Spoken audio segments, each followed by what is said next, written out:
정치개혁안 이거에 나왔어요. 예. 이거 보셨죠? 예, 그럼요. 네. 그래서 막 지금 엄청나게 또 비판하는 분들도 있고, 조간신문 이렇게 보니까 막 사설에 막 공개적으로 아예 써서 비판한, 너무 아무것도 모르는 사람이다. 막 이렇게 비현실적이다. 애매모호하다. 뭐 미국식과 독일식이 겹친다. 막 이런 전문가들의 이야기도 있는데, 어떻습니까? 기존 정치의 문법에 익숙하신 분들은 그렇게 느낄 수가 있는데 과연 국민들이 어떻게 느끼는지 저희는 이제 국민의 눈높이에서 말씀을 드린 겁니다. 지금 이제 선거 국면이다 보니까 뭐 새누리당에서도 이렇게 뭐 공약을 내놓고 민주당에서 내놓고 정치권에서 여러 가지 약속을 하고 있는데 국민들이 보기에는 아니 그동안은 뭐 했냐. 뭐 새누리당 같은 경우에 부패 사범을 없앤다고 뭐 부패에 관한 위원회도 만들고 했는데 부패 중에서 가장 중요한 문제 중에 하나가 그 권한의 남용입니다.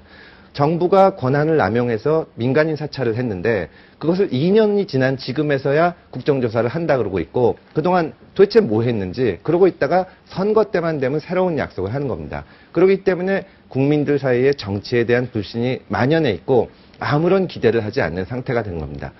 이번에 저희가 이제 그 국회의원 정수 축소라든가 중앙당 축소라든가 뭐 국고보조금 폐지 혹은 축소의 네. 말씀을 드렸더니 많은 정치 전문가들이 뭐 정치를 너무 가볍게 생각하는 거 아니냐, 네. 정치의 중요성을 무시하는 거 아니냐 이런 말씀을 하시는데 그렇게 정치에 대해서 관심을 안 갖고 기대를 접게 만든 것은 기존 정치권입니다. 투표율이 얼마나 많이 떨어졌습니까?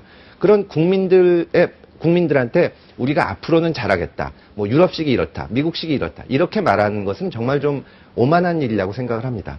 국민들이 왜 정치에 기대를 접었는지를 알고 정치권부터 먼저 특권을 내려놓고 그런 모습을 보여야 되는데 그러려면은 예를 들어서 의원 정수 줄이는 문제를 말씀을 드리면 국민들은 다 좋아하고요. 저도 예.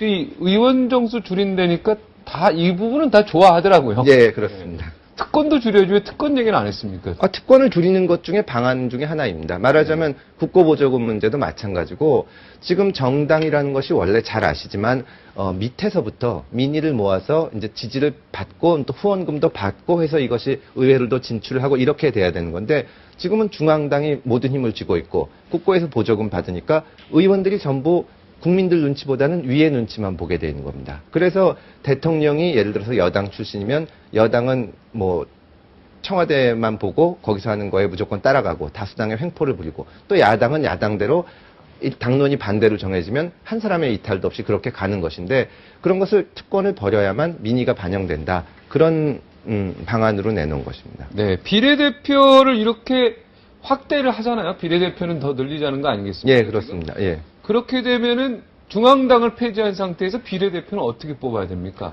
비례대표를 선정하는 방법에 대해서는 여러 가지 권역별 명단도 있고 또 민주당에서는 그 말씀을 하셨죠. 정당별 명부제도 있고 그런 것은 테이블에 올려놓고 충분히 논의를 할 수가 있을 겁니다. 그 논의하는 사람들이 어차피 중앙당 사람들이 해야 되는 거 아닙니까? 저희는 이제 제가 지금 원내대표는. 말씀드린 것은 네. 앞으로 이제 중앙당에서 논의하냐, 지역에서 논의하냐 그런 문제가 아니라 네. 지금 저희는 이제 정치 쇄신안을 내놓고 있으면서 이번에 3가지를 내놓은 겁니다. 또 그런 문제에 대해서도 내놓을 것이고 토론이 이루어지기를 기대하고 있습니다. 정당에 지급하는 국고보조금이 축소가 되면은 더 비리나 뇌물 사건이 더 늘지 않겠습니까? 선거에 어차피 돈이라는 게 반드시 필수적으로 필요한데. 국고보조금이 처음 생겼을 때는 정치에 이제 음성 자금이나 부패가 만연해 있었기 때문에 처음에 긍정적인 역할을 한 것이 사실입니다. 네. 하지만 원칙적으로 생각해 보면 국고를 가지고 세금을 가지고 정당을 지원해 줄 이유는 그렇게 크지 않습니다. 말하자면 더군다나 지금은 국민들의 수준이나 또 정치의 수준도 옛날과는 다르기 때문에 네. 원래 원칙대로 국민들의 지지를 받아서 후원금을 받고 필요한 경우에는 이 정당이 노력한 정도, 표나 아니면은 후원금 액수로 나타나겠죠. 거기에 맞게 국고에서 지원을 해줘야지 지금처럼 거의 전적으로 국고 보조금에 매달리는 것은 기형적인 형태라고 생각하고 우리 정치가 그거보다는 한 발자국 더 나아가야 된다고 생각합니다. 그럼 후원금의 어떤 규제 이런 것들도 좀 많이 좀 풀어주셔야 되겠네요. 후원금은 여러 나라가 이제 정치 부패와 관련해서 굉장히 고심하는 부분인데 우리나라는 특히 규제가 좀 있어요. 후원금에서. 예, 현재는 그렇죠. 예.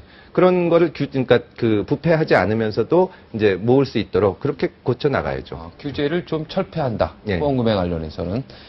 여러 가지 그러니까 지금 이제 큰 이야기만 나와서 이 이야기들이 다 국민들이 또 좋아하는 얘기 아니겠습니까? 공천권을 국민에게 주자. 예. 근데 과연 구체적으로 어떻게 줄 거냐? 그리고 중앙당 지역 국고보조금 대폭 감축하자. 그런데 감축을 하면 그럼 나머지 돈을 또 어떻게 충당을 하도록 법이 아까 지금 말한 대로 후원금 제도의 어떤 그 규제 철폐라든가 이런 얘기가 또 나와야 될 것 같고 예. 국회의원 100명 줄이는데 비례대표를 뽑고 중앙당 폐지하는데 비례대표는 또 어떻게 뽑을 것 여러 가지 이게 논리적으로 맞는다 안 맞는다 또 중앙당을 폐지 축소하는 거는 미국식인데 공천권을 국민에게 주자는 건 독일식이다 이거 엄청나게 많잖아요. 이런 것들을 다 좀 하나하나 이런 구체적인 부분에 대해서 지금 총론에 대한 얘기 아니겠습니까? 예. 얘기하면 강론에 대한 얘기들도 다 준비를 하고 있는지요? 강론도 준비를 하고 있고 중앙당을 축소하거나 국고보조금을 폐지하거나 하는 것은 뭐 완전히 총론이라고 할 수는 없고 어떤 정치개혁의 방안인데 네. 그 구체적인 내용은 이제 채워가야 되는 것인데 네. 안철수 후보가 출마 선언에서부터 말씀을 드렸던 것처럼 사실은 선거 과정에서 저희가 보여드리려고 하는 것은 정책을 딱 만들어서 뭐 기존 정당 같으면 당 부설 연구소나 혹은 네. 뭐 교수들 몇 명이 합숙을 해가지고 만들어서 내놓고 이렇게 하겠다. 앞으로 정치는 그렇게 가서는 안 된다고 생각을 합니다. 그러니까 어떤 방향을 제시하고 또 국민들로부터 말씀을 듣고 그래서 구체적인 내용을 또 채워나가고 하는 과정이기 때문에 일단 방향을 말씀드린 것이죠. 네, 일단은 이 방향의 핵심을 제가 좀 정리를 해드리면 예. 의원 수를 좀 감축하자. 예. 그리고 국가 보조금을 정당에 주는 걸 그것도 감소하자. 예. 그리고 공천권은 국민에게 주자. 이게 지금 핵심 키워드죠. 그렇습니다. 예. 예.